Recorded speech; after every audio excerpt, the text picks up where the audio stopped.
주신 말씀은 사무엘하 9장 1절로 13절까지의 말씀인데요. 사무엘하 9장 1절로 13절까지의 말씀. 이 말씀 좀 긴데요. 제가 여러분께 봉독해 드리도록 하겠습니다. 하나님의 말씀을 경청하시기 바랍니다. 하루는 다윗이 물었다. 사울의 집안에 살아남은 사람이 있느냐? 요나단을 보아서라도 남아있는 자손이 있으면 잘 보살펴주고 싶구나. 마침 사울의 집안에서 종노릇 하는 시바라는 사람이 있어서 사람들이 그를 불러 다윗에게로 데리고 왔다. 왕이 그에게 내가 시바냐 하고 물으니 그러합니다 하고 그가 대답하였다. 왕이 물었다. 사울의 집안에 남은 사람이 없느냐? 있으면 내가 하나님의 은총을 그에게 베풀어 주고 싶다. 그러자 시바가 왕에게 대답하였다. 요나단의 아들이 하나 남아 있습니다. 두 다리를 접니다. 왕이 그에게 물었다. 그는 지금 어디에 있느냐? 시바가 왕에게 대답하였다. 그는 지금 로드발에 있는 암미엘의 아들 마길의 집에서 삽니다. 다윗 왕이 사람을 보내어서 로드발에 있는 암미엘의 아들 마길의 집에서 그를 데려왔다. 사울의 손자이며 요나단의 아들인 무비보셋은 다윗에게 와서 엎드려 절하였다. 다윗이 내가 무비보셋이냐 하고 물었다. 그가 대답하였다. 예, 임금님의 종 무비보셋입니다. 다윗이 그에게 말하였다. 겁낼 것 없다.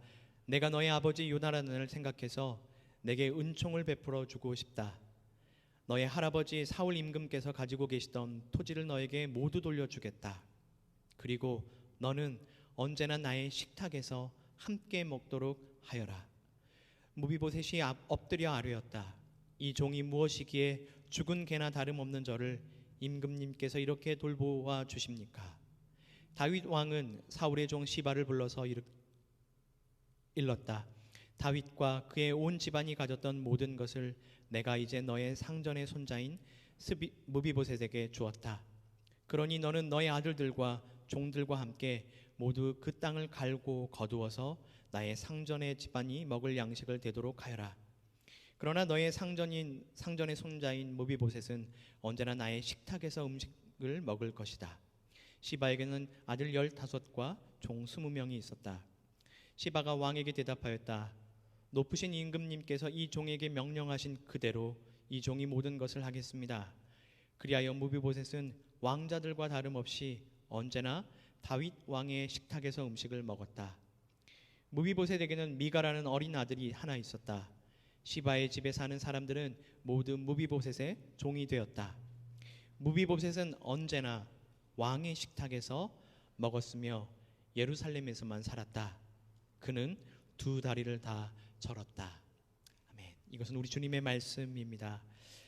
오늘 두 번째 말씀 집회 저녁은 왕의 식탁이라는 제목으로 어제 이어서 김경환 목사님께서 하나님 말씀 대언해 주시겠습니다. 목사님 나오실 때 다시 한번 말씀 잘 듣겠습니다라고 박수로 맞이하도록 하겠습니다.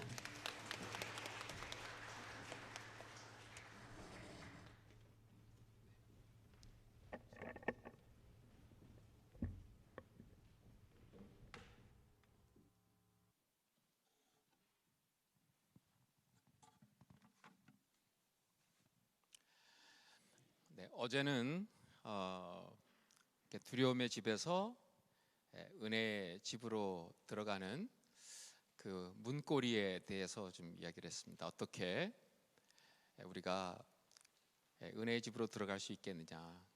은혜의 집으로 들어가는 그 문은 도대체 어디에서 열려 있는 것이냐? 38년 된 병자의 이야기를 통해서 이제 그 말씀을 나누었고요. 오늘은 은혜의 집 안에서 그러면 우리가 어떻게 사랑해야 되느냐, 그런 부분들을 오늘 말씀을 통해서 나누려고 합니다. 결국 사랑이죠, 사랑. 그런데 우리가 익히 들은 말씀일수록 사실은 살아내기가 쉽지 않다는 겁니다. 그만큼 말씀하셨다는 것은 잘 됐기 때문에 말씀하셨겠어요? 잘 안 되니까 계속 이렇게 반복해서 우리에게 말씀을 주셨다, 이렇게 생각을 합니다. 그러니까 사랑이 쉽지 않다는 것입니다. 근데 사랑이 왜 쉽지 않을까? 여러분 한번 고민해 보셨습니까? 사랑이 왜 어려울까? 어떤 분들은 내 안에 두려움이 있어서 사랑이 힘들다. 이렇게 말씀하시는 분들도 있고요. 또 어떤 분들은 사랑을 받아본 적이 없다는 거예요. 그래서 사랑할 줄 모르겠다. 이렇게 말씀을 하시기도 하고, 어떤 분들은 내 안에 내가 너무 많아서 굉장히 철학적으로 말씀하시는 분들도 있는데 다 맞는 얘기입니다. 그런데 가장 중요한 얘기 하나 안 한 것 같아요. 사랑이 힘든 이유는 혼자 할 수 없어서 힘든 겁니다. 혼자서 뭐 산에 들어가서 사랑의 돌을 닦아서 어느 수준에 도달할 수 있다면 얼마든지 그렇게 하겠습니다.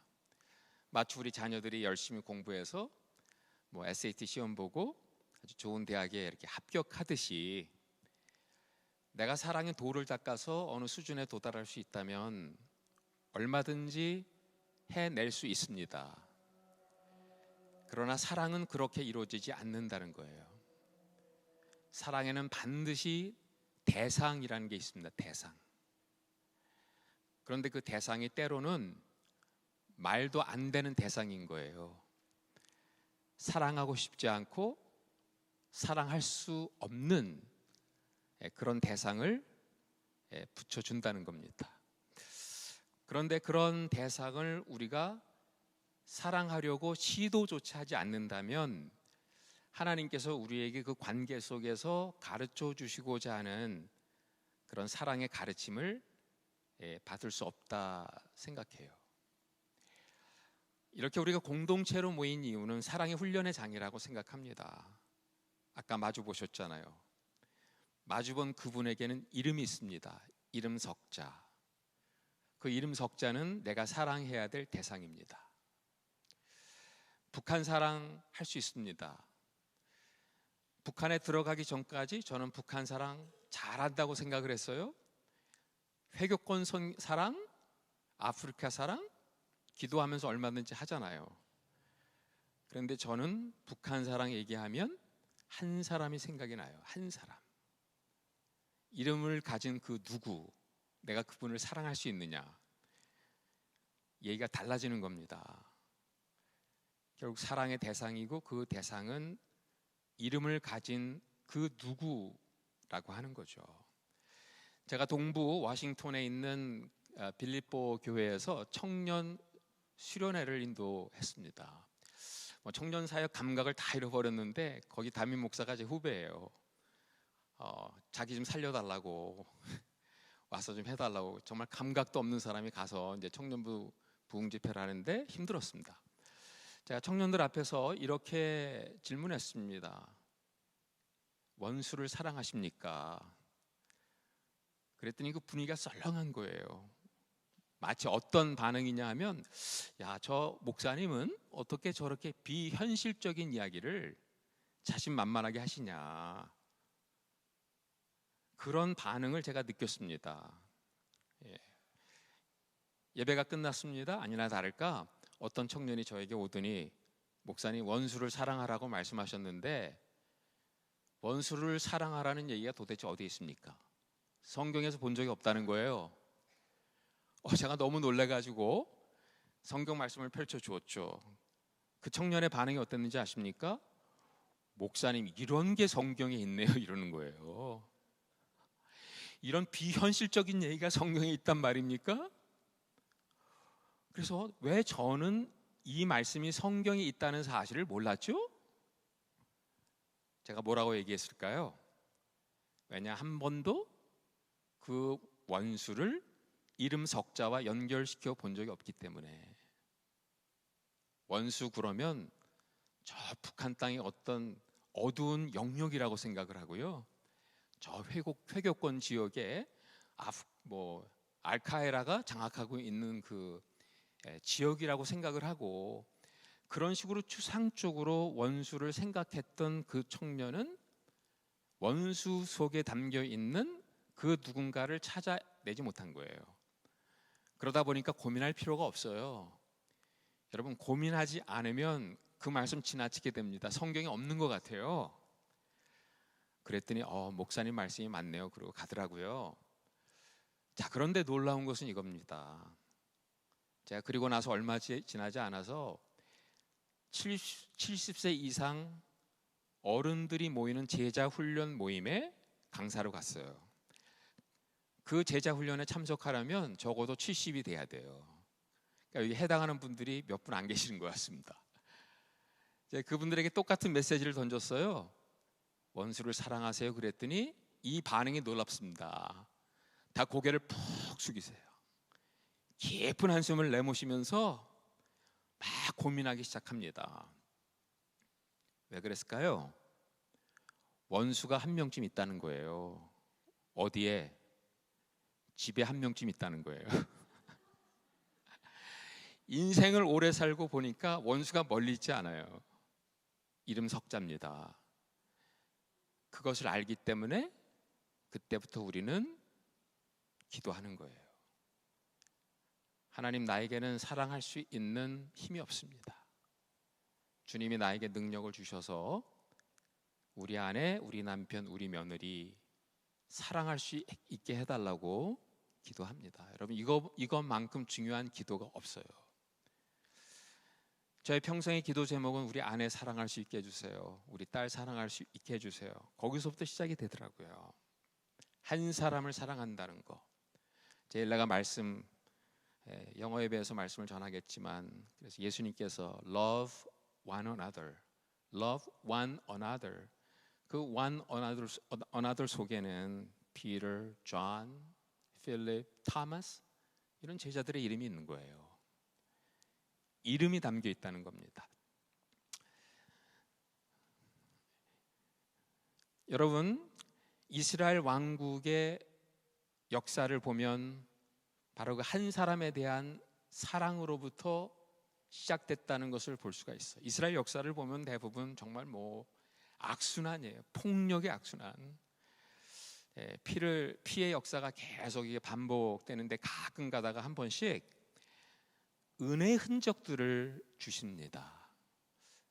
그래서 이스라엘 역사 속에서 정말 예수님께서 보여주실 그 은혜를 실질적으로 담아낸 왕국이 하나가 있어요. 다가올 메시아 왕국을 보여줬던 유일한 왕국, 그 왕국이 어떤 왕국이었을까요? 바로 다윗 왕국이죠. 유일하게 메시아를 보여줄 수 있었던 왕국이에요. 하나님의 통치를 어느 정도 그 그림자 정도를 보여줄 수 있었던 왕국이었습니다. 그런데 어떻게 그 다윗 왕국이 은혜의 왕국이라는 호칭을 들을 수 있었을까? 한 사람으로 시작이 됐다는 거예요. 이름 넉자. 그 사람을 어떻게 품었느냐에 따라서, 어떤 식으로 대했느냐에 따라서 이 왕국이 그냥 계속 폭력의 악순환을 이어갈 것이냐, 아니면 폭력의 악순환을 끝내고 은혜의 왕국으로 발돋움할 것인가를 결정 지어줬던 그 한 사람, 무비보셋이었다는 겁니다. 오늘 우리가 그냥 스토리를 쭉 전후 맥락 없이 스토리를 읽어 내려갔기 때문에 이 사건이 어떤 사건인지 잘 몰라요. 저는 이스라엘 왕국의 브레이크스루였다고 생각을 합니다. 그야말로 오합지졸의 아둘람 출신들이 함께 모여서 이 다윗 왕국의 다윗 왕국을 시작을 했잖아요. 억울하고 환난당하고 마음이 온다. 상처투성이의 사람들. 아마 그들의 상처가 입에서 표현이 되면 막 그 살벌한 이야기가 오갔고, 또 그들의 마음속에는 때가 되면 얼마든지 복수를 갖고자 이렇게 칼을 갈고 있었던 사람들이에요. 근데 그 사람들이 실권을 잡은 겁니다. 다윗의 측근이 되어서 이제는 어떤 조직에 다윗 중요한 요직을 다 차지했어요. 그런 사람들이 옆에서 다윗에게 무엇이라고 얘기했겠어요? 다윗 왕이요, 이제 드디어 통일 왕국이 시작이 되었습니다. 이제는 다윗 왕국이 시작이 되었습니다. 그러려면, 이 나라가 영원하려면 깨끗한 바탕 위에서 이 왕국을 우리가 이어나가야 되지 않겠습니까? 후환을 없애야 합니다. 사울의 유일하게 남은 핏줄 무비보셋 죽여버리십시오. 당시적인 정치적인 분위기에서 얼마든지 그렇게 요청할 수 있었어요.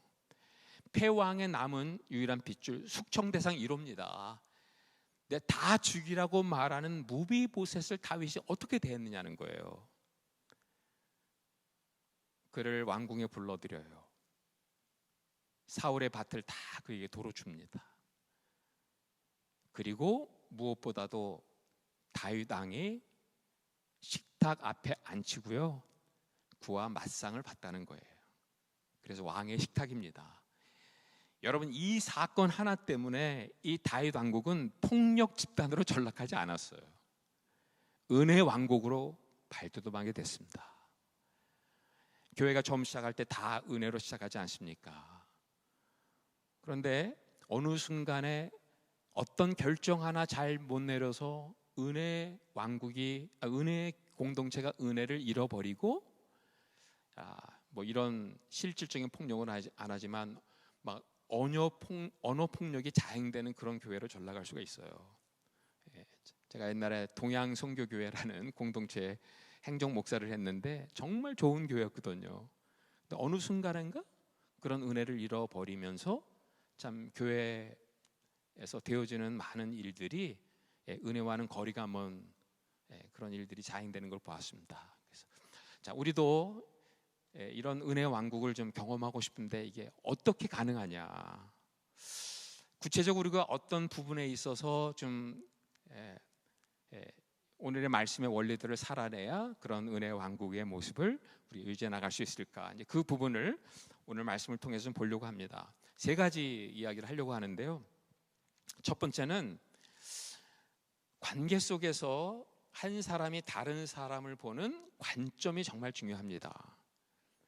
내가 우리 심상현 목사님을 어떻게 대하느냐보다 더 중요한 거는 내가 평소에 이 심상현 목사님을 어떤 눈으로 보느냐가 사실은 더 중요해요. 오늘 다윗은 무비보셋을 지금 품고자 무비보셋을 찾아내라고 했습니다. 근데 무비보셋이라는 이름을 거론했을 때 무비보셋만 등장하지 않는다는 거예요. 무비보셋을 떠올리면 함께 같이 생각나는 두 사람이 있었어요. 누구죠?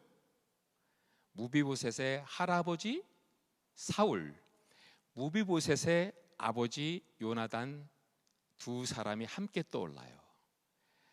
우리가 형제 자매를 바라봅니다. 그러면 사울의 이야기가 떠오르기도 하고 요나단의 이야기가 떠오르기도 해요. 죄성을 지닌 인간은 우리 그렇습니다. 자, 사울은 다윗에게 어떤 존재죠? 창을 던졌던 사람이에요. 칼제비 풀어서 다윗을 죽여버리려고 했던 사람이에요. 그러니까 사울만 생각하면 다윗의 마음속에는 그에게 당한 상처가 딱 기억이 나는 거예요. 그 모든 상처가 다윗의 기억이라는 장부 속에, 뱅크 속에 그대로 다 저장이 되어 있습니다. 저는 그것을 사울의 장부라고 말하고 싶어요. 이 상황에서 무비보셋의 일을 처리하기 위해서 사울의 장부를 끄집어내서 펼쳤습니다. 어떤 일이 벌어져요? 무비보셋은 죽어 마땅한 죄인 되는 거죠. 내가 이렇게 당했으니 갚아주어야지. 죽일 수 있는 겁니다. 그런데 사울만 떠오르지 않는 거예요. 요나단이 떠오릅니다. 무비보셋의 아버지 요나단이 떠오르면서 갈등이 되는 겁니다. 요나단은 다윗에게 어떤 존재죠? 사울이 던진 창을 막아주었던 사람이에요. 자기가 왕이 될 수 있었는데 왕자리 다윗에게 내어주고 다윗이 왕이 되는데 인생을 걸었던 사람입니다. 그러니까 요나단만 생각하면 이 다윗의 마음속에는 그가 경험했던 많은 은혜 사건들이 떠오르기 시작하는 거예요. 요 은혜 사건들이 다윗의 기억이라는 뱅크 속에 그대로 다 저장이 되어 있습니다. 저는 이것을 요나단의 장부라고 부르고 싶어요. 요나단의 어카운트. 요나단의 어카운트를 끄집어내서 그 어카운트에 기록된 대로 무비보셋의 일을 처리하고자 했더니 이 사람은 죽어 마땅한 죄인이 아니라 오히려 내가 은혜를 베풀어야 되는, 은혜를 입을 자 되는 겁니다. 다윗의 마음속에 두 개의 장부가 싸우고 있어요. 요나단의 장부를 펼칠 거냐, 사울의 장부를 펼칠 거냐 고민했겠죠. 다윗의 인생 광야는 다윗의 삶의 여정에 하나님께서 어떤 일을 하셨을까요? 시편을 쭉 읽어보면 다윗의 인생 여정의 광야는 사울의 장부를 계속 지워나가고 요나단의 장부를 늘려가는 삶의 여정이었다. 나에게 칼을 던진 사람을 계속 용서해 나가며 나에게 은혜를 베푼 사람들의 이야기를 늘려가는 삶의 여정이었다. 그래서 이 순간에 다윗은 요나단의 장부를 탁 펼쳐내고 요나단의 장부에 기록된 대로 무비보셋에게 갚아준 겁니다. 그래서 오늘 말씀에 보니까 내가 요나단 때문에 은혜를 베풀겠다. 두 번이나 얘기합니다. 사울 때문에가 아니고 요나단 때문에, 즉 사랑과 용서가 원인이 된 인간관계로 풀어가겠다 하는 겁니다. 미움과 증오가 작동하는 인간관계가 아니었다는 거예요. 여러분, 이 일로 말미암아 다윗 왕국은 무비보셋이라는 한 사람을 품게 됐고 그 사건으로 인해서 은혜 왕국으로 발돋움하게 되었다는 겁니다. 참, 우리에게도 이런 도전이 있는 거죠. 근데 우리 한국 분들은 이 부분에 있어서 정말 기도 많이 하셔야 된다 이렇게 생각해요. 왜냐하면 다른 나라들도 가보면 우리 한국 사람에게만 있는 속담이 있어요. 다른 나라에는 이런 얘기 없어요. 여러분, 이런 속담 들어보셨나요? 원수는 돌판에 새기고 은혜는 물에 새긴다. 이거 다른 나라 민족 없어요. 우리에게만 있어요. 받은 은혜 너무도 많은데 물에 새겨서 다 씻겨 보냈어요. 그런데 원수는 내 마음에 새겨요. 기억해요. 묵상해요. 그것도 모자라서 간증해요. 예? 처음에는 아주 작은 송사리처럼 내 안에 존재하고 있었던 그 상처가 생각하면 생각할수록 더 커지죠. 그 송사리가 물고기가 되고 묵상하니까 그게 더 커져요. 내 안에 머물러 있을 수 없는 상태로까지 커져 버린 겁니다. 그러니까 누구한테 얘기를 해야 합니다. 간증하는 겁니다.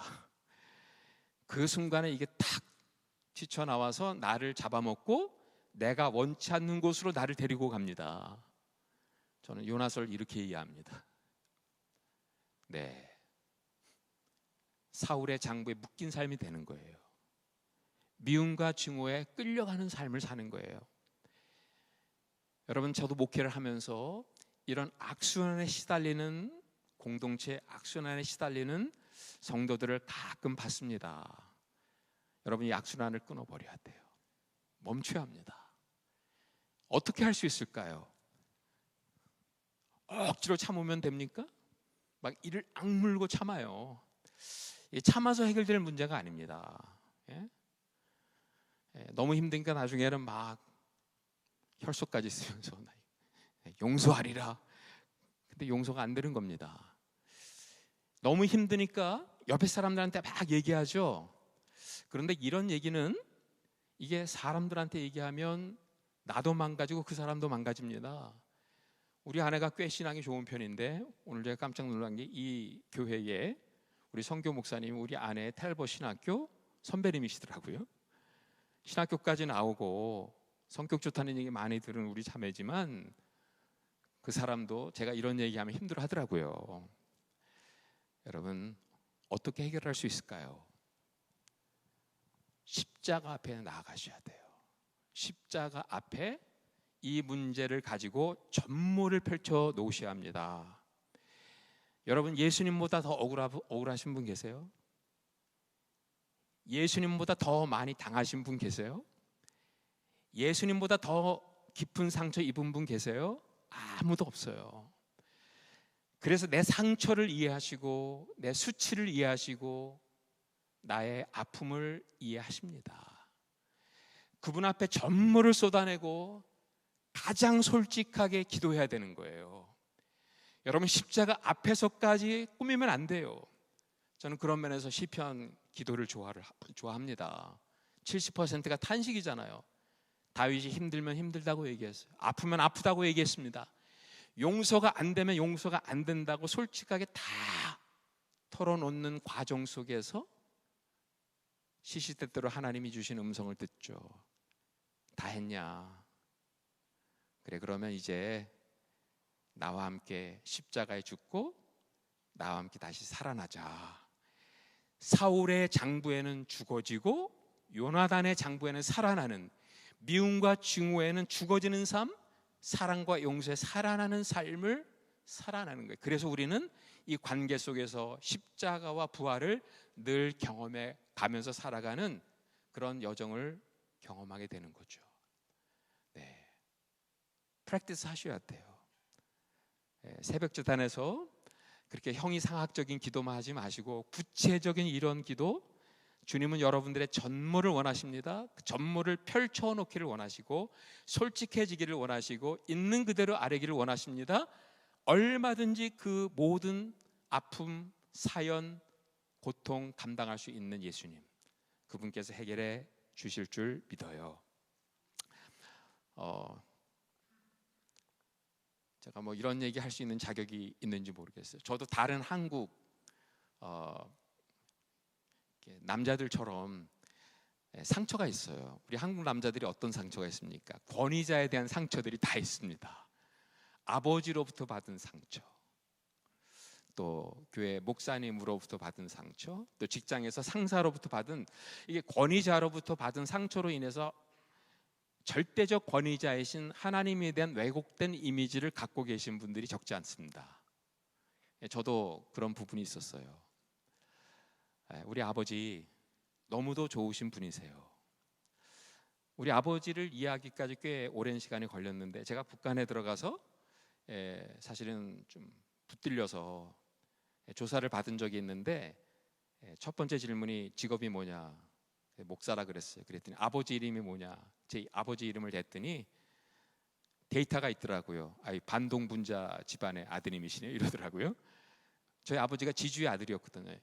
11남매 중에 동생들 9명 그대로 북한에 남겨두고 큰 형님과 우리 아버님만 이남에 내려오신 거예요. 늘 자기로 인해서 가족들이 다 53년도에 이렇게 숙청당한 거, 이것 때문에 괴로워하셨어요. 그런 아버지의 상처를 나중에 알게 됐어요. 그래서 늘 북한에 대한 북한을 가야 되겠다는 생각을 갖고 계셨고 그 꿈을 이루지 못하셨고 제가 이루어 드렸는데, 그 과정 속에 평소에 너무도 좋으신 분인데 술을 드시면 북한 얘기를 하셨어요. 술을 드시면 좀 과하게 드셨고, 또 과하게 드신 만큼 이게 주변 사람들 힘들게 했습니다. 정말 좋은 분이세요. 저는 우리 아버지 술 안 드시는 모습은 천사 같았고 술 드신 모습은 악마 같았다, 이렇게 얘기를 하는데, 완전히 그렇게 딴 사람으로 변하니까 가족들이 아버님이 술을 잡수시고 집에 오면 다 피하는 거예요. 다 피했는데 제가 못 피한 거예요. 중학교 3학년 때였습니다. 그러니까 저를 붙들고 막 이야기를 하시는데 도저히 못 들어주겠는 거예요. 그래서 제가 바른 말을 했습니다. 아버지, 하실 말씀 있으면 제 정신으로 말씀해 주세요.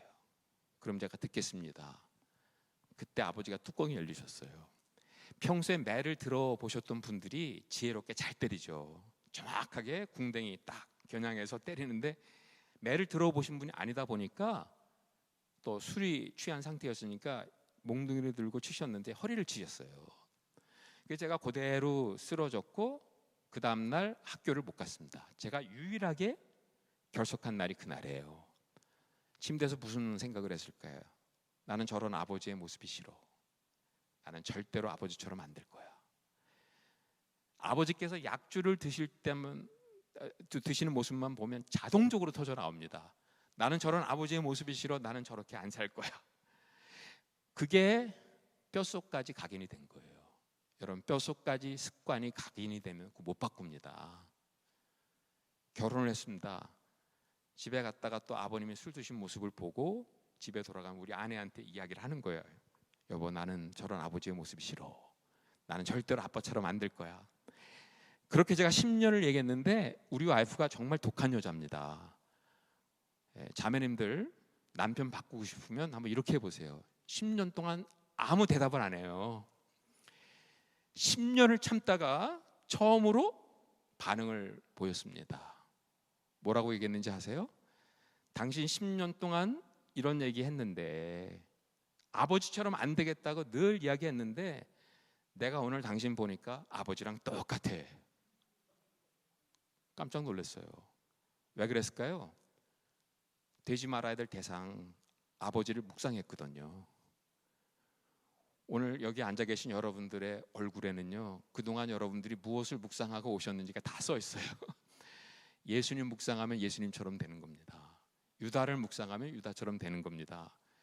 돈을 묵상하신 분들은 눈이 돈 색깔로 변합니다. 농담으로. 그래요. 우리가 누구를 생각하며 살아가느냐, 이렇게 살아서는 안 되겠다, 딱 마음에 결심을 했죠. 근데 뼛속까지 각인된 나의 습관이 안 바뀌어요. 이거 해결하지 못하고 저는 선교지로 갔습니다. 형한테 전화가 걸려왔어요. 아버지가 화단을 정리하시다가 심하게 다치셨다는 거예요. 허리를 다치셨는데 하반신을 거의 못 쓰신다. 심각한 상태가 벌어진 거죠. 빨리 와서 네가 좀 한 달만 도와달라.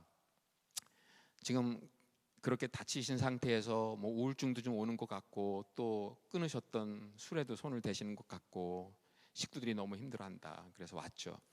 이게 회복의 기회라고 생각하고 저는 열심히 아버님을 도왔습니다. 잘 섬겨드렸습니다. 마지막까지 참았어야 되는데 감사절을 이틀 앞두시고 아버지께서 말씀하시는데 처음부터 끝까지 전부 원망 불평이었었어요. 이렇게 살아서 뭐하냐. 나는 우리 식구들이 나 수발하는 건 눈 뜨고 못 본다. 남의 신세 지는 거를 요만큼도 용납 못하는 분이시거든요. 그 얘기를 끝까지 들었어야 되는, 듣고 그냥 말았어야 되는, 삼켰어야 되는데 아버지 감사절입니다. 감사절에 한 가지만이라도 좀 감사하실 수 없어요? 아니 어머님 그래도 이 상황에서 아버님 잘 옆에서 섬기고 계시고 저 형님 벤처해서 뭐 재정적으로도 좀 잘 도와주고 계시고 또 이런 딸이 어디 있습니까? 딸이 아버님을 지금 모시고 있잖아요. 감사할 게 너무도 많은데 감사하지 못하시는 그 아버님을 보면서 제가 바른 말을 또 한 거예요. 그러면서 원망 섞인 그분의 말투에 저도 원망 섞인 말로 이렇게 반응을 보였죠. 근데 예감이 이상한 거예요. 어르신들이 이렇게 돌아가실 때가 되면 느껴지는 뭐가 있거든요. 그래서 제가 마지막에 아버지 사랑해요란 말을 못하고 아버지 감사해요 이 말을 못하고 그 다음날 우리 아버님은 이 세상을 떠나셨어요. 제 마음이 너무 힘들더라고요. 왜냐하면 사랑한다고는 고백 좀 하고 싶었는데 그거 못하고 그냥 떠나보냈고 또 마지막에 제가 남긴 얘기가 아버지에게 마음의 아픔을 준 것 같고 내가 해결하지 못했던 많은 그 이슈들이 그냥 내 안에 남아있는 게 선교사역하는 데 너무 힘들 것 같았어요.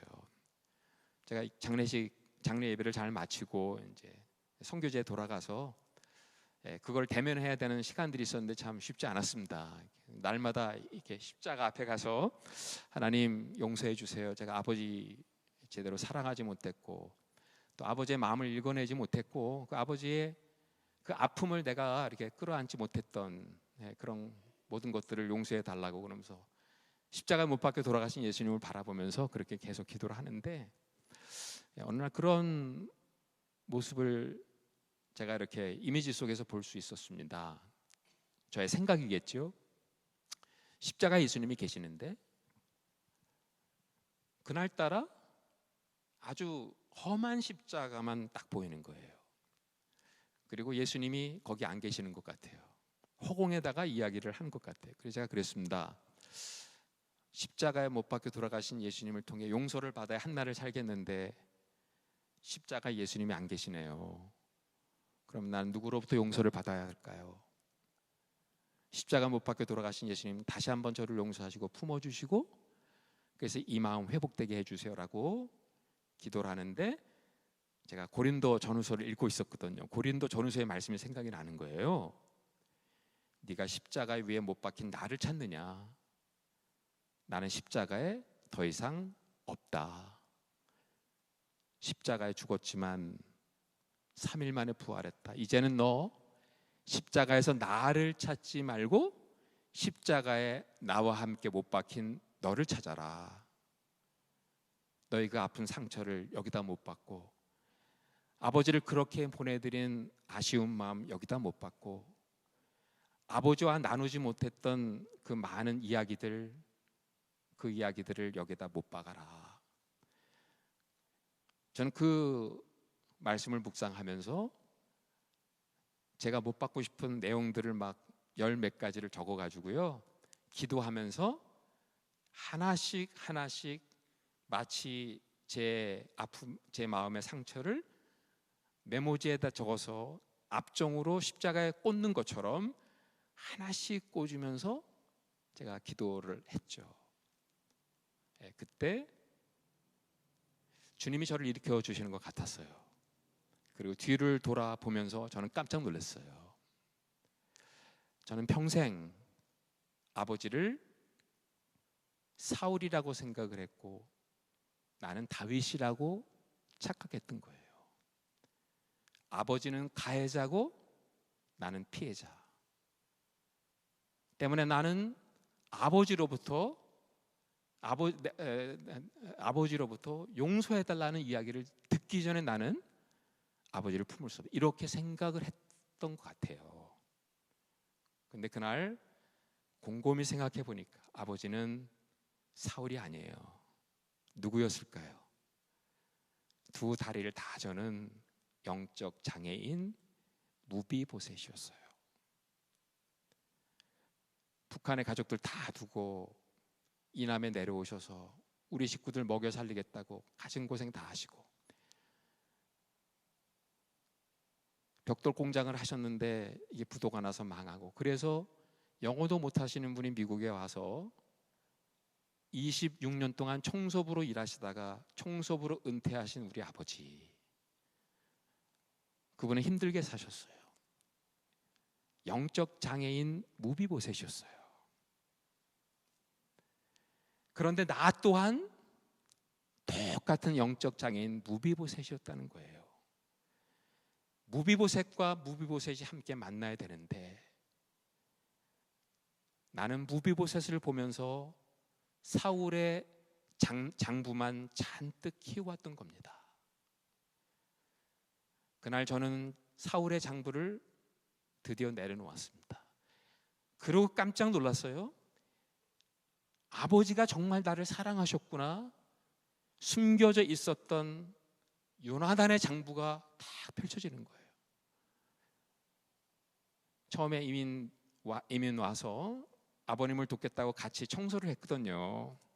근데 아버지가 어느 날, 야, 너희들 이렇게 살면 안 되겠다. 내가 이 청소 다 해서 너희들 도와줄 테니까 너희들은 공부해라. 그래서 미국에 온 지 3년 만에 공부를 시작했어요. 그리고 대학을 졸업하고 신학교 가서 목사가 됐어요. 우리 형 3년 만에 공부를 시작해서 하이텍 버클리 졸업하고 또 하이텍 회사에서 쭉 평생 일하면서 정말 좋은 일 많이 했어요. 이 아버지의 은혜더라고요. 무비보셋을 보면서 사울의 장부만 잔뜩 키웠던 저의 모습이 너무 부끄러웠어요. 그리고 저는 처음으로 그날 정말 마음을 다해 아버지 사랑해요, 아빠 사랑해요, 그렇게 외칠 수 있었죠. 근데 좀 억울했습니다. 진작에 했었어야 되는데, 살아계셨을 때 내가 했다면 얼마나 좋았을까. 여러분, 오늘 우리 교회를 보면 많은 분들이 사울의 장부만 계속 키워나가는 것 같아요. 교회를 보면 가해자는 없고 피해자만 너무 많은 것 같아요. 그런 우리들을 보면서 주님이 안타깝게 말씀을 하십니다. 너희들은 나를 십자가에 못 박은 가해자가 아니냐.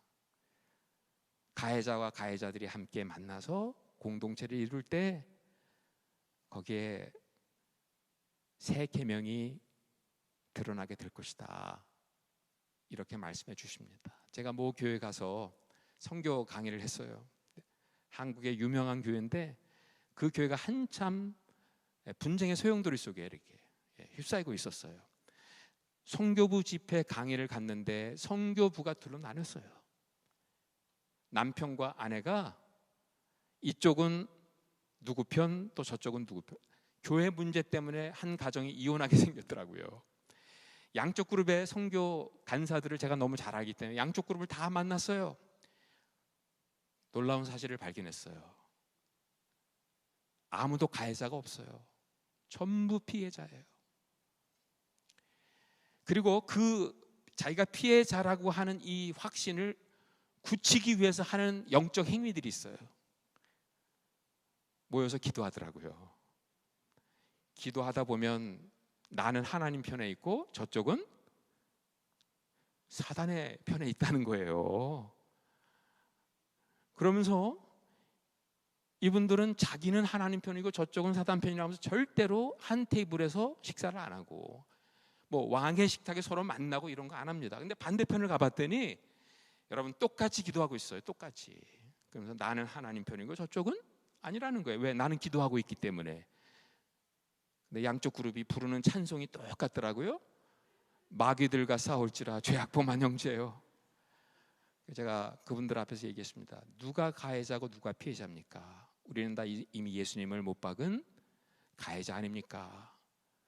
그런 저희들을 오늘도 십자가에서 품어주신 예수님의 사랑으로 오늘 내가 여기 서 있는데 그 눈으로 형제 자매를 본다면 우리는 정말 형제 자매 아닙니까? 한 테이블에서 만납시다. 같이 사랑합시다. 같이 나눕시다. 내가 바라는 교회의 비전 훌륭할 수 있어요. 그러나 그 비전이 다른 사람이 생각하는 비전과 이게 좀 컨플릭트가 생길 때 잠시 기다립시다. 하나님이 월가웃 하실 때까지 우리가 기도합시다. 이런 얘기들을 쭉 해나가는 가운데 그 결과는 저는 모르겠어요. 그래, 관점으로부터 시작한다는 거. 우리 안에도 여러분 내가 오늘 만나고 싶은 무비보셋이 있지 않습니까? 오늘 그 무비보셋 한 사람을 내 마음에 지금 품으십시오. 그렇다고 여러분 너무 섣불리 집에 가셔서 그분께 전화해서 당신이 내 인생의 무비보셋입니다 이러면 큰일 납니다. 그 얘기는 이제 기도하시라는 얘기예요. 지금부터 여러분 기도를 하다 보면 하나님의 타이밍이 딱 있어요. 그때 같이 만나면 되는 겁니다. 근데 기도 안 하는 사람들에게는 안 보여요. 그게 기도하는 사람들에게는 하나님이 주신 타이밍이 God's 타이밍, 카이로스가 보인다는 거예요. 그때 하나님이 일하시기에 우리 관계 속에 임하신 하나님 나라를 체험하게 될 겁니다. 자, 두 번째로는 이제 언어가 중요하죠. 언어.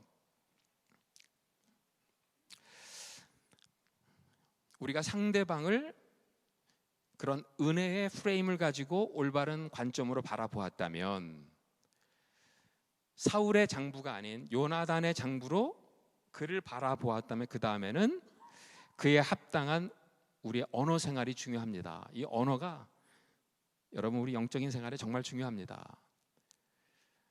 야고보서를 읽어보시면 야고보서 전체는 로마서의 카멘터리입니다.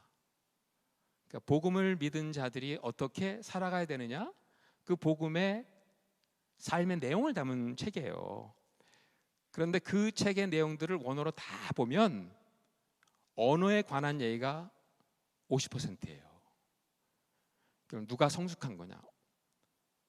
언어가 성화된 자들이 성숙하다고 얘기를 합니다. 우리가 어떤 언어를 사용하느냐는 내 인생의 권위를 예수님께 드리느냐 사단에게 주느냐를 결정짓는 분기점입니다. 그래서 하나님도 이 세상을 언어로 말씀으로 창조하셨잖아요. 그것이 하나님의 창조의 영역에 쓰임을 받을 때에는 혼돈 세력을 물리치고 공허한 곳에 의미를 담는 창조적인 일을 했는데 인간이 타락해서 그 언어가 잘못 사용되었을 때에는 바벨탑을 쌓더라고요. 언어가 없었다면 바벨탑 안 쌓죠. 근데 언어가 있었기 때문에 그 언어를 가지고 계획을 세우고 공정을 짜고 그리고 같이 그 언어로 커뮤니케이션을 해서 그 바벨탑을 쌓은 거예요. 그러니까 하나님이 이 언어가 문제다 심판하신 거거든요. 그 덕분에 우리가 이렇게 멀티 에트닉 교회가 생길 수밖에 없는 상황이 된 거죠. 그만큼 언어는 중요해요. 오늘도 저희 이 말씀을 통해서 저는 이 언어의 능력을 보는데 무비보셋은 자기를 어떻게 불렀을까요? 무비보셋은 자기를 죽은 개라고 부릅니다. 죽은 개라고. 유대인들과 우리 한국 사람들과 공통점이 정말 많습니다. 유대인들도 하얀색 좋아하고요. 백인 민족 우리 한국 사람들 하얀색 좋아해요. 유대인들이 주로 은혜를 받으러 갈 때 바다로 갑니까? 유대인들은 바다는 혼돈 세력이 나오는 곳이라고 믿어요. 바다로 절대로 영성훈련 받으러 가지 않습니다. 유대인들은 주로 산기도 가죠. 그래서 호렙산, 시내산 산에 가면 은혜가 있어요. 여러분들은 이렇게 산지에 살고 계십니다. 은혜를 받을 수 있는 곳에 살고 있어요. 산기도 전부 이게 유대인들 문화 속에 담겨 있는 거예요. 근데 또 똑같은 게 뭐냐면 욕이 똑같습니다. 개, 이거 좋은 말 아닙니다. 객관적으로 보면 사실 무비보셋이 하는 이야기 맞습니다. 왜냐하면 어제도 말씀을 드렸지만 장애인 그러면 그 당시에 가장 기본적인 권리가 박탈당한 사람들이에요. 성 밖에 사는 사람인데 오늘 말씀에 마지막 절에 그가 예루살렘에 있으니라. 이거 되게 중요한 얘기입니다. 장애인이었음에도 불구하고 예루살렘에 있었다는 거예요. 누구 덕분에? 다윗 덕분에. 그런 장애인들의 아픔이 있었던 겁니다. 죽을 날만 기다리고 있는 무비보셋. 패왕의 남은 유일한 핏줄로 숙청대상 1호인 걸 잘 알았기 때문에 꼭꼭 숨어 있었는데 데리고 오라 그러니까 이날이 그날이구나 생각을 했던 거예요. 그러니까 죽은 개라고 생각을 했겠죠. 그런데 다윗은 그를 보면서 무비보셋이라고 불러줍니다. 무비보셋이다. 언어로는 무비보셋. 그런데 무언의 행동으로는 사울의 밭을 그에게 다 돌아주었다. 사울의 왕권의 연장선상에 있는 그 아들, 당신은 왕의 후손이라는 거예요. 왕자라고 불러준 겁니다. 무비보셋이라는 뜻이 뭔지 아십니까? 무비보셋은 남의 수치를 씻어주는 자라. 장애인에게 가장 어울리지 않는 호칭이죠. 자기 수치감 때문에 지금 하루하루를 어렵게 살아가고 있는 무비보셋인데 수치를 당하지 않는 정도가 아니고요. 당신은 다른 사람의 수치까지 다 끌어안고 그거 해결해 주는 사람이다, 이런 얘기예요. 그리고 당신은 다윗과 함께 같이 맞상을 보는 왕자 중에 왕자다? 이해가 안 가요. 여러분, 무비보셋이 남의 수치를 씻어줄 수 있는 자태를 갖추고 자격을 갖추고 능력이 있어서 그렇게 무비보셋이라고 불러준 것입니까? 아니죠. 왕자의 자태를 갖추고 왕자로서 준비가 되고 왕자의 권위가 다 주어져서 왕자라고 그렇게 불러준 겁니까? 아니, 아무것도 준비되지 않았어요. 그런데 무조건 그를 불러주고 그리고 나서 그런 왕자의 모습으로 임파워링 시켜주는 겁니다. 무비보셋이라고 무조건 그렇게 불러주고 그런 자리까지 하나님은 인도하시는 분인 것을 다윗은 아는 거예요. 누구를 통해서? 자기를 통해서 한 거예요. 자기는 자격이 구비가 안 됐는데 아버지가 볼 때에도 저 다윗은 왕 제목이 아니었습니다. 사무엘이 인터뷰를 왔는데 다른 형들은 다 세워놓고 자기는 그냥 인터뷰 대상에서도 빼버렸어요. 그런데 무조건 그를 왕이라고 불러주고 정말 왕 자리까지 앉히신 하나님, 이 하나님의 열심, 하나님의 고집, 이거를 알았던 무비보셋은 자기가 배운 것을 관계 속에서 그대로 적용합니다. 우리 자녀들이 준비가 안 됐지만 무조건 당신 너는 왕 같은 제사장이야. 그때부터 이제 부모님들의 고난의 행군이 시작이 되는 겁니다. 그렇게 될 수 있도록 싸워야 되는 거죠. 서로를 바라보면서 가장 영광스러운 타이틀로 불러주고, 그리고 나서 그를 그 자리까지 인도하기 위해 내가 섬기겠다는 결단이거든요. 하나님이 우리를 그렇게 불러주셨기 때문입니다. 여러분, 그 김춘수 씨의 꽃이라는 시를 들어보신 적 있습니까? 저는 왜 크리스찬들은 이런 아름다운 시를 짓지 못할까 좀 생각했던 적이 있었습니다. 정말 그 시가 오늘 말씀에 많이 피링하는 것 같아요. 한번 그냥 들어보시기 바랍니다. 내가 그의 이름을 불러주기 전에는 그는 다만 하나의 몸짓에 지나지 않았다. 내가 그의 이름을 불러주었을 때 그는 나에게로 다가와서 꽃이 되었다. 내가 그의 이름을 불러준 것처럼 나의 이 빛깔과 향기에 알맞는 누가 나의 이름을 불러다오. 그에게로 가서 나도 그의 꽃이 되고 싶다. 우리들은 모두 무엇이 되고 싶다. 너는 나에게, 나는 너에게 잊혀지지 않는 하나의 눈짓이 되고 싶다. 왜 이런 분들만 이런 시를 줘야 합니까? 우리 크리스찬들 공동체 경험을 통해서 이런 것들이 자연스럽게 터져 나올 수 있으면 얼마나 좋을까라는 생각을 해보게 됩니다.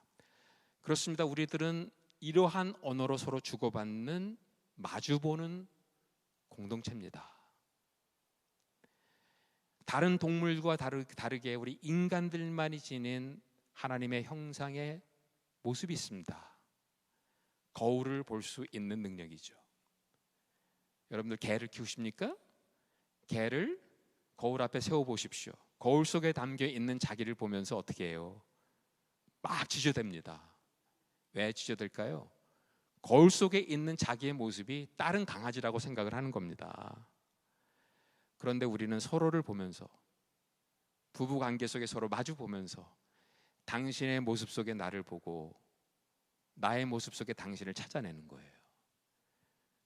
사도 바울이 생각하는 성령 충만은 이겁니다. Mutual fullness of the Holy Spirit. 내 안에 있는 성령만 보는 게 아니에요. 당신 안에 있는 성령을 보면서 내가 자라는 거죠. 당신은 내 안에 있는 성령을 찾아내서 그 성령을 보면서 서로 자라가는 게 사도 바울이 생각하는 communal approach to the fullness of the Holy Spirit이에요. 우리는 그렇게 창조가 되었거든요. 왜냐하면 하나님의 형상은 우리의 형상이었습니다. 삼위 하나님의 형상이었어요. 삼위 하나님의 형상대로 우리를 지으셨는데 짓고 보니까 한 사람이야. 문제가 생긴 거죠. 아직까지 채워지지 않은 하나님의 형상. 하나님은 관계로 존재하셨는데 아담은 홀로 있었어요. 홀로 있는 아담을 보면서 하나님이 독처하는 게 좋지 않다. 원어를 보면 혼자 있는 것이 악하다라고 되어 있어요. 악하다. 도덕적으로 선하고 악한 게 아니고 하나님의 오리지널 디자인에 맞으면 선하고 오리지널 디자인에 맞지 않으면 악한 거예요. 그런데 공동체로 있어야 될 한 사람이 공동체의 관계 속에 있지 않고 떠나서 혼자 있으니까 오리지널 디자인에 맞지 않다는 얘기입니다. 그러니까 이제는 그 오리지널 디자인대로 다시 재창조하셔야 되죠. 그래서 아담이 잠든 사이에 갈빗대 하나를 딱 취해요. 그리고 하와를 만드셨어요. 아담이 잠에서 깨어나서 보니까 너무 아름다운 당신이 옆에 누워 있는데 동물들의 이름을 지으면서 아름다운 동물들을 많이 보았지만 이렇게 아름다운 동물이 없는 거예요. 그래서 너무 아름다운 그 하와를 보면서 아담의 입에서 터져나온 첫 번째 언어가 어떤 언어죠? 와우. 이 언어가 터져나옵니다. 와우. 맨 그랬어요. 와우 맨. 와우 맨. 와먼 이렇게 된 겁니다. 이런 전설이 있습니다. 그런데 정말 맞는 얘기죠. 아담의 입에서 터져나온 그 언어는 감탄사예요. 인간의 가장 순수한 언어는 감탄사예요. 분석하고 설명하고 그런 언어가 아닙니다. 그냥 한 사람을 놓고 감동 그 자체가 터져 나오는 겁니다. 감탄사가 늘어나는 교회일수록 회복된 공동체, 감탄사가 나눠지는 공동체일수록 사랑이 나눠지는 공동체 되는 겁니다. 우리 옆에 있는 분들 보면서 한번 감탄사를 와 한번 외쳐보세요. 와 맨. 제가 여기 오기 전에 우리 심상현 목사님의 설교를 좀 듣고 왔죠. 제가 어느 공동체에 가서 이렇게 말씀을 전하면 한 이렇게 몇 개월치 이렇게 설교를 대충 봅니다. 근데 133편 설교하셨더라고요. 은혜 많이 받았습니다. 그 133편 설교 말씀이 주제인 것 같아요. 근데 133편의 그 설교 본문, 시편 133편의 본문 말씀이 옛날 성경을 보면 한 단어가 없어요. 우리 지금 갖고 있는 성경에는 한 단어가 앞에 있는데 옛날 성경에 그게 없어요. 그게 뭘까요? 보라가 없어요. 보라 형제 연합하여 동거함이 어찌 그리 선하고 아름다운 거 돼 있는데 옛날 성경은 그냥 형제가 연합하여 동거함이 어찌 그리 선하고 아름다운 거. 차이가 뭘까요? 보라는 감탄사입니다. 성도들이 서로를 보면서 그냥 말하면 안 되는 거예요. 와, 형제가 연합하여 동거함이 와 이리 좋은 거. 이렇게 선포했을 때 그 모습을 보시는 하나님의 입에서 감탄사가 터져 나온 겁니다. 내 새끼들 사랑하는 모습 보니까 너무 좋다. 우리의 모습을 보는 것 같다. 그래, 우리가 여기에 있을 수 없다. 그 공동체에 내려가서 복을 나눠줘야지 여호와께서 거기에서 복을 명하셨나니 영생이로다. 여러분, 영생을 이렇게 선포한 적이 없어요. 더군다나 예수님의 피 이야기도 없는데 사랑의 공동체를 보면서 영생을 선포하세요. 공동체는 영원하다는 겁니다.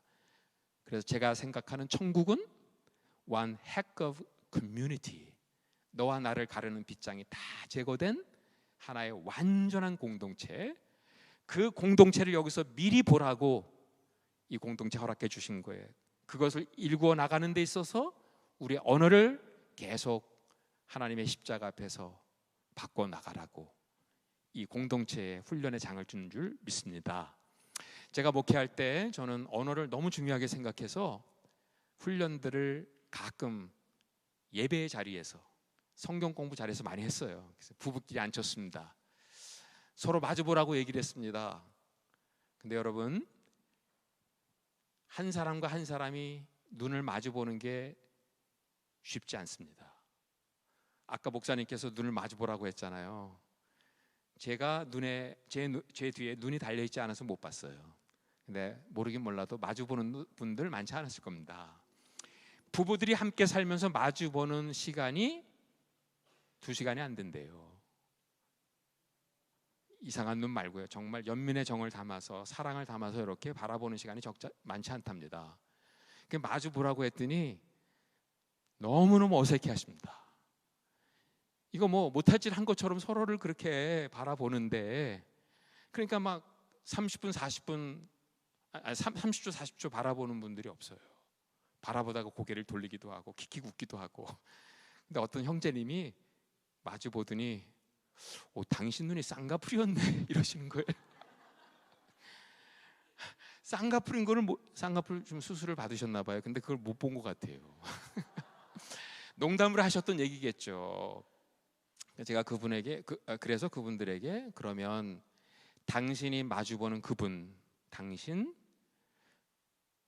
그분을 생각하며 내가 바라는 거 한번 쭉 적어보라고 했어요. 우리 자매님들이 종이를 끝내세요. 펜을 꺼내세요. 바라는 바를 적어 내려가기 시작하는데 이거 완전 속깁니다. 뭐 순식간에 바라는 게 너무 많은 거예요. 그래서 다 제가 걷었죠. 그리고 제가 꼼꼼히 읽어보았습니다. 그리고 한 가지를 알게 됐어요. 우리 교회 성도님들이 가장 이상형으로 바라보고 사는 한 분이 있구나. 예수님이라고 생각했어요. 그 바라는 바 20가지 30가지를 채워줄 수 있는 분이 이 세상에 없어요. 예수님밖에 없습니다. 근데 그걸 바라면서 우리는 사는 겁니다. 그 다음 주에 제가 똑같이 종이를 꺼내세요, 적어보세요. 이분들이 적으면서 제가 이런 부탁을 해요. 이번에는 내가 바라보는 당신의 바람을 적는 게 아니고 내가 당신을 축복하는 언어를 적어보라 그랬어요.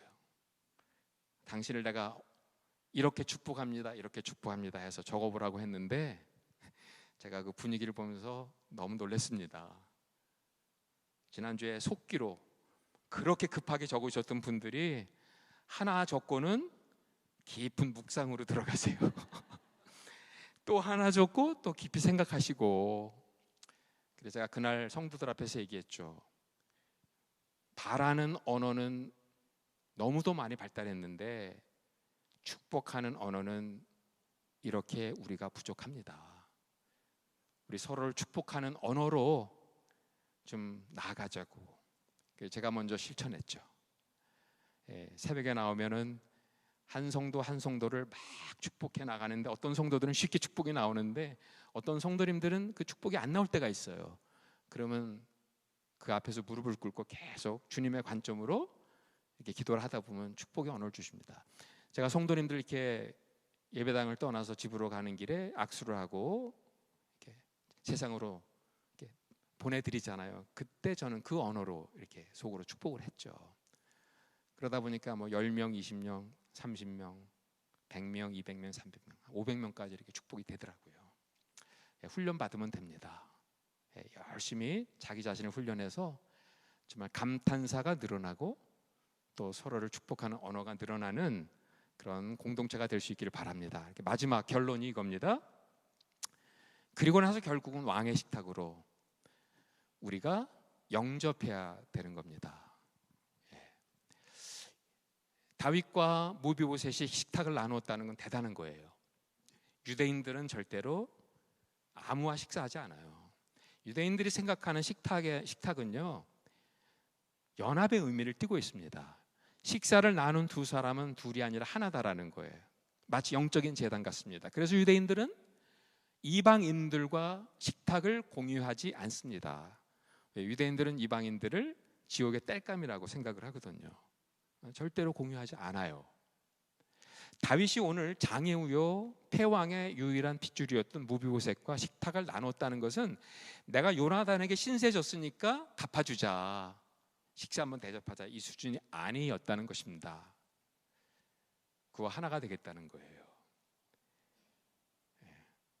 마주보는 무비보셋을 그 옆에 있는 측근들에게 보여주면서 이 무비보셋은 내 아들이야, 아무도 건들지 마, 이렇게 말하고 있는 겁니다. 그렇게 다윗과 맞상을 보았던 무비보셋의 삶은 전체가 달라졌어요. 왕의 식탁에서 항상 밥을 먹었다고 되어 있고요, 왕자가 되었다는 얘기입니다. 예루살렘에 있었다. 장애인들이 사는 성밖에 아니라 예루살렘에 있었다는, 다윗의 왕권을 그대로 누리면서 그의 권세를 함께 경험하는 존재가 되었다는 겁니다. 그런데 여러분, 무비보셋만 달라진 게 아니에요. 이 사건으로 말미암아서 다윗이 달라졌습니다. 미래에 예수님께서 우리에게 베풀어 주실 왕의 식탁을 미리 땡겨보는 은혜장이 된 거예요. 미래에 주님께서 우리에게 베풀어 주실 그 메시아 왕국의 그림자를 보여준 거예요.